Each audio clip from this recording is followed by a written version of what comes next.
আমি রাজনীতি থেকে 10 পয়সা ইনকামের আশা করিনি। অনেকে হয়তো দলের ভিতরে অনেকে অনেক রকম খারাপ কাজ করতেন, দলের দুর্নাম হচ্ছে, সেই সবগুলো দলের ভিতরে এখনো ভালো মানুষ আছে। কারামুক্ত বিএনপি নেতা রাকিবুল্লাহ তপনকে সংবর্ধনা দিলেন আসাদুজ্জামান আসাদ মোল্লা।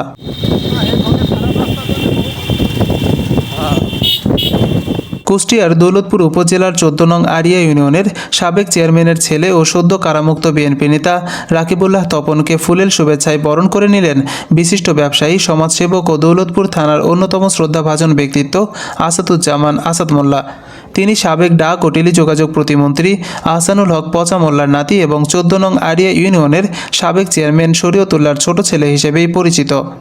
দীর্ঘ 17 বছর ধরে রাজনৈতিক প্রতিহিংসার শিকার হয়ে রাকিবুল্লাহ তপন স্বদেশের মাটিতে এক রাতও শান্তিতে কাটাতে পারেননি।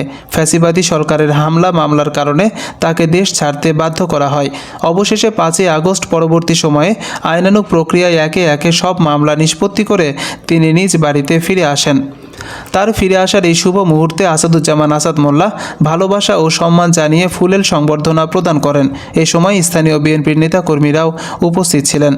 বিএনপি নেতা রাকিবুল্লাহ তপন ও শ্রদ্ধাভাজন ব্যক্তিত্ব আসাদুজ্জামান আসাদ মোল্লার সুস্বাস্থ্য ও দীর্ঘায়ু কামনা করেছেন এলাকাবাসী।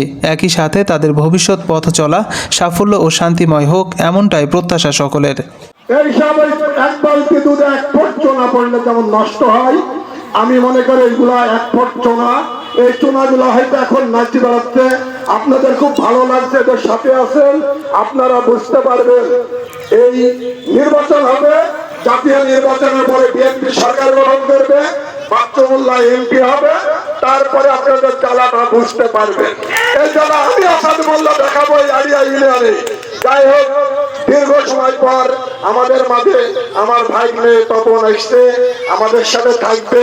সে একজন ভালো ছেলে, তার লাইফ যারা নষ্ট করছে আমি ইতিমধ্যে বলেছি, এটার অবশ্যই ব্যবস্থা হবে। আর তপনকে অনুরোধ করবো একটু ঠান্ডা, বয়সের সাথে সাথে সবকিছু পরিবর্তন হতে হয়। আমরা যখন 20-22 বছর বয়স ছিল, একসময় তপনের ঘরে প্রতি সন্ধ্যা আসতাম, মোটরসাইকেল সিটিআই গাড়ি থাকতে স্টার্ট করলে 100 স্পিড, এখন হয়তো 30ও থাকে না। কথাবার্তা আগে হয়তো কোনো কিছু হলে মারতে আসতাম, সেগুলা করিনি। তপনেরও বয়স হয়েছে, আমি মনে করি তপন আমাদের মতো আমাদের সাথে সাথে থেকে পরিবর্তন হবে, মাথা ঠান্ডা রাখবে। রাজনীতি করলে রাজনৈতিক মাথা একটু ঠান্ডা হলে, কথা কম বললে রাজনীতিতে আগানো যায়। আমি তপনকে অনুরোধ করব, তুমিও একটু ভালো হয়ে চলার চেষ্টা করবা।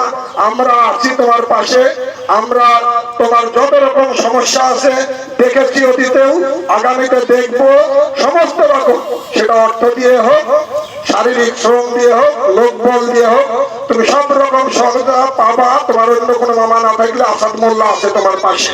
আমি গান দিয়ে হলেও তোমার রক্ষা করবো, কিন্তু তোমাকে একটু ঠান্ডা মাথায় চলা লাগবে।